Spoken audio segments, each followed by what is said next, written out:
Hi everyone. So I welcome you all in the new video of our daily The Hindu MCQ series for UPSC. So let's just start.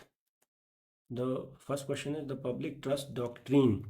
The public trust doctrine as applied by Indian Supreme Court in environmental jurisprudence like MC Mehta case primarily means that state. देखो सबसे पहले समझो public trust doctrine होता क्या है। ये MC Mehta case में आपका अप्लाई किया गया था, है ना। यहाँ से ये बार बार एनवायरनमेंट के जुरिस्प्रूडेंस क्या होता है कि पहले कोई आपका सुप्रीम कोर्ट ने किसी को मतलब ऑर्डर दिया, उसको फर्दर आगे यूज़ कर सकते हैं फर्दर केस लॉज में, है ना। तो पब्लिक ट्रस्ट डॉक्ट्रिन क्या होता है? It simply means that government जो भी नेचुरल रिसोर्सेज या नेचुरल एसेट्स, चाहे रिवर्स हों चाहे कुछ भी हो, है ना, इन सब को कंट्रोल कर पाती है अगर, है ना, इन सब पे लॉज और ये सब बना पाती है। जैसे मान लो कि नेचुरल जो भी मतलब आपका एसेट्स हैं, वो इसलिए नहीं बना पाती कि गवर्नमेंट का उस पर कंट्रोल है, ये इसलिए बना पाती है क्योंकि हम पब्लिक उन पे हमारा ट्रस्ट है, that we have put our trust in the government to do so. It's not the government who controls this all things. It's the public which has put their trust in the government and which has authorized the government to do so, to control all these environmental resources, है ना। तो this is public trust doctrine, that means that holds certain natural resources and trust for public use and must protect them, है। Simple जो भी मैंने आपको बताया उसी से पता चल गया। Which Supreme Court decision establish the collegium system.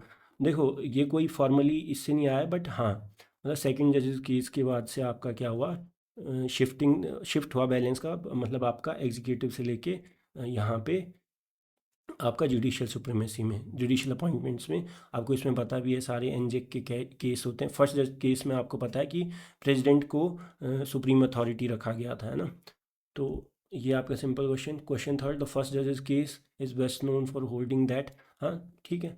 देखो प्रेसिडेंट को बस कंसल्ट करना होता था चीफ जस्टिस से, लेकिन इसकी कंसल्टेशन से जो भी मतलब आपका कंसल्टेशन से जो भी आपका मतलब एडवाइस हुई, जो भी, that is not binding, that was not binding on the president. इसका मतलब कि एग्जीक्यूटिव सुप्रीमेसी थी फर्स्ट जज केस में। सेकंड जज केस में जुडिशियल सुप्रीमेसी आ गई, है ना।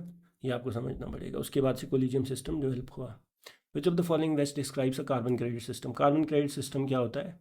सिंपली दो कंपनी है ए और बी। मान लो किसी देश की सरकार ने 100 यूनिट पर कंपनी दिया हुआ है कि आप इतना अपनी लिमिट कीजिए कार्बन एमिशन को।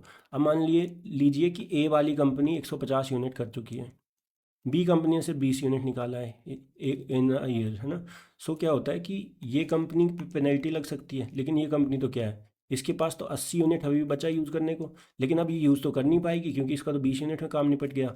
तो ये 80 यूनिट बेच सकती है, मतलब they can credit the carbon मतलब offset limits if they are not spend, है ना, if they are not used in a specific time period, है ना।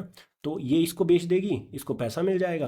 तो कहीं ना कहीं क्या होता है, इससे कंपनी एक तरह से मोटिवेट होती है अपने एमिशन रोक के, अपने क्रेडिट सिस्टम कार्बन को पॉइंट्स मान लो, टोकन्स मान लो, कैशबैक की तरह कार्बन क्रेडिट को इकट्ठा करने में, जो फर्दर उसको ट्रेड कर पाते हैं, ना। It is the kind of system that puts forward the idea of financial incentives, है ना, for mitigation of the carbon emission, है ना। ये सब तो ये simply a market based instrument that awards tradable credits. Credit जो है वो ट्रेड हो सकते हैं कंपनी के बीच में two entities that reduce G emission which can be sold to emitters needing offsets, जिनको फर्दर चाहिए, है ना।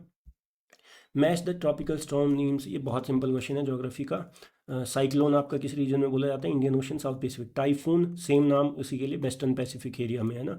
हरिकेन कहाँ होता है? अटलांटिक और ईस्टर्न पैसिफिक, पैसिफिक ओशन के वेस्टर्न पार्ट और ईस्टर्न पार्ट, है ना। तो ये आपको पता होना चाहिए। So that's all for the day, है ना। कीप रिवाइजिंग, कीप लर्निंग, है ना। Let's see you on the next lecture.